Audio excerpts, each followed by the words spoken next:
Eu sou a Prof. Jaque de Matemática, seja bem-vindo ao meu canal e nesse vídeo a gente vai falar sobre equação do primeiro grau. O que é uma equação do primeiro grau e como a gente encontra a raiz, de uma equação do primeiro grau. Se você gosta desse assunto, se você precisa desse assunto, não esquece de curtir o vídeo, se inscrever no canal para mais novidades.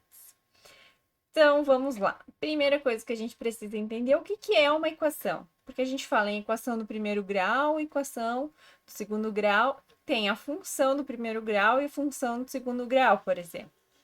Qual que é a diferença entre função e equação? A equação sempre vai ter dois membros. Primeiro membro, segundo membro. Essa forma que eu escrevi ali, ax mais b igual a zero, é uma forma tradicional de a gente escrever a função do primeiro grau. Pode ser que ela não esteja nessa forma reduzida, esteja expressa de outra maneira, mas eu consigo reduzir ela para essa forma, ax mais b igual a zero. Temos dois membros e é óbvio que temos ali no meio o sinal de igual. Esse é um elemento importante da equação. E um terceiro elemento que sempre precisa aparecer é a variável x, tá? A variável. Pode ser x, em geral a gente usa o x para encontrar até o valor de x, né? Mas pode ser representado por qualquer outra letra, y, t. Esses a e esse b, esses dois valores a e b, eles são constantes, eles dependem de cada equação que a gente está trabalhando. Tá? Por exemplo, ax mais b igual a zero. E aqui eu pego um exemplo, 2x menos 3 igual a zero. Eu determinei quem é o a e quem é o b da minha equação. O a eu sei que é o 2 e o b eu vou saber agora que é 1 menos 3. Se eu mudo a equação, vai mudar o valor de a e b dessa nova equação. Um detalhe importante que a gente tem que ter cuidado é o a não pode ser zero, porque aí a gente estaria eliminando a variável. Qual que é o principal objetivo quando a gente tem uma equação, quando a gente modela uma situação através de uma equação? É encontrar a raiz, encontrar as raízes dessa equação, encontrar o valor x que satisfaz ou que torna a equação verdadeira. Tá? No caso de uma função do primeiro, uma equação do primeiro grau, só existe uma única raiz. E existe um processo aí de como a gente resolve, como a gente encontra esse valor. Então, a gente vai pegar essa equação, 2x menos 3 igual a zero, vai encontrar o valor de x que satisfaz a equação, que torna essa identidade ali verdadeira. Qual que é o processo? A gente vai pegar o valor menos 3 e vai passar para o outro lado, trocando o sinal, tá? Vai de menos 3, vai para o outro lado, mais 3. A ideia é tentar isolar esse valor x, tá? Então, eu preciso eliminar isso aqui. Esse processo chama processo aditivo, tá? É como se eu estivesse somando mais 3 dos dois lados. E aí, menos 3 mais 3, zero. E some esse termo aqui. Mas, comumente, a gente fala que a gente passa o menos 3 para o outro lado, trocando o sinal. Então, era menos 3, passa para o outro lado, mais. Na verdade, a gente troca a operação. Se ele está subtraindo, ele vai passar somando. Próximo passo é passar aquele 2 para o outro lado.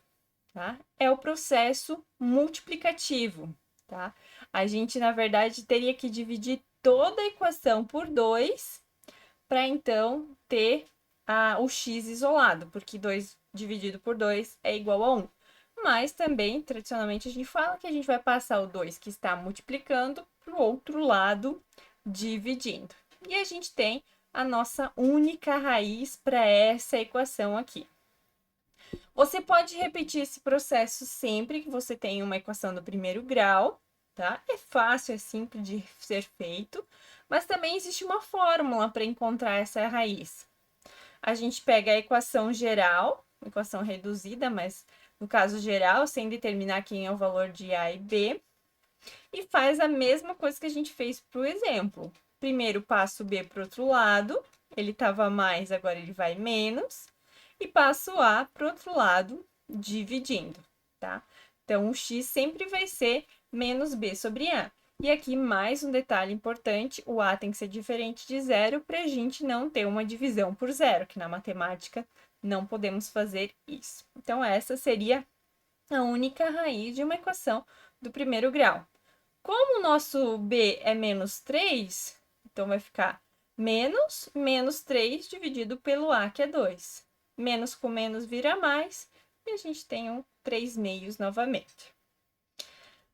Esse é o caso onde a gente tem uma equação reduzida. É fácil de trabalhar, é simples de trabalhar, mas nem sempre ela vai aparecer dessa forma. Às vezes ela vai aparecer de uma forma mais rebuscada, como essa, com frações, mas mesmo assim a gente consegue resolver. Só que tem que tomar cuidado, usar a ordem certinha das operações, soma de fração nesse caso, para não cometer nenhum equívoco.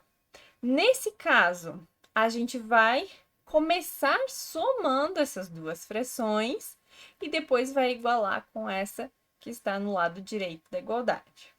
Como a gente vai fazer isso? Processo normal de soma de fração e subtração de frações. Tiramos o mínimo múltiplo comum entre 5 e 2, que é 10. E aí faz aquele processo de novo. 10 dividido por 5 é 2, vezes o numerador. 10 dividido por 2, que é 5, só que eu mantive o sinal de menos, vezes o numerador. E eu mantive aqui do lado direito a mesma fração que a gente já tinha na primeira equação. E eu transformei ela. Agora a gente precisa dar uma ajustada, uma melhorada na cara dessa primeira fração, fazendo o processo de multiplicação aqui, que chama distributiva. Então, eu vou fazer 2 vezes x, 2 vezes 1, menos 5 vezes 2x, menos 5 vezes menos 1. E eu vou chegar nesses valores. 2x mais 2, agora o menos 5, vou multiplicar os dois termos, vai ficar menos 10x mais 5. O que mais eu posso fazer aqui nesse processo? Eu posso pegar o 2x e somar com o menos 10x. Né? Eu posso somar os termos que são equivalentes, que têm a mesma potência para o x. Então, 2x menos 10x é menos 8x, e 2 mais 5 é mais 7. Agora, eu tenho uma fração igual a uma fração. Para a gente continuar a resolução, a gente pode ou jogar a fração que está do lado direito para o lado esquerdo e somar a fração, ou a gente pode fazer o processo multiplicativo, que é esse 10 que está dividindo passa para o outro lado multiplicando. E esse 3 que está dividindo passa para o outro lado multiplicando. Da seguinte forma, 3 vezes o numerador, que está ali, igual a 10 vezes o numerador que está ali. Tá? E aí, repete de novo a distributiva para tentar juntar e eliminar termos aí para a gente conseguir achar a resposta. Então, 3 vezes menos 8x é menos 24x. 3 vezes 7, 21. E do lado direito, 10 vezes menos 2x é menos 20x. E 10 vezes 3, 30. Mantive o sinal positivo. E aqui a gente já está com quase a cara de uma equação reduzida. Se a gente passasse os dois termos do lado direito para o lado esquerdo, a gente ia ter a equação reduzida. Mas a gente não precisa fazer isso porque a ideia é isolar o x. Então, a gente passa tudo que tem x para o lado esquerdo e tudo que não tem x para o lado direito. Então, eu vou ter o menos 24, vai manter no lado esquerdo, e o 20, que está negativo, vem para o lado esquerdo, positivo. Igual a 30, passo 21 para o outro lado, trocando o sinal. Menos 24 mais 20 é menos 4x. E 30 menos 21 é igual a 9. Já está quase finalizando a resolução, né, da nossa equação do primeiro grau. Basta a gente passar o menos 4 para o outro lado. E aqui temos que tomar cuidado. A operação que a gente vai inverter é a multiplicação. Então, vai passar dividindo por menos 4. Tá? O menos continua junto. A operação que mudou foi a multiplicação para divisão. E essa é a nossa raiz dessa equação. X igual a 9 dividido por menos 4, ou x igual a menos 9 sobre 4, que o menos no numerador, no denominador ou na frente de toda a fração representa a mesma fração. E com isso, então, a gente finaliza esse vídeo sobre equações do primeiro grau. A gente resolve uma equação reduzida, que é fácil, é rápido de fazer, mas a gente também estende esse conceito para equações que envolvam frações. Tá? Sempre tomando cuidado para utilizar certo a ordem das operações e no fim vai dar tudo certo para resolver. Se você gostou do vídeo, curte, se inscreve no canal que toda semana a gente tem novidades. Bons estudos e até a próxima!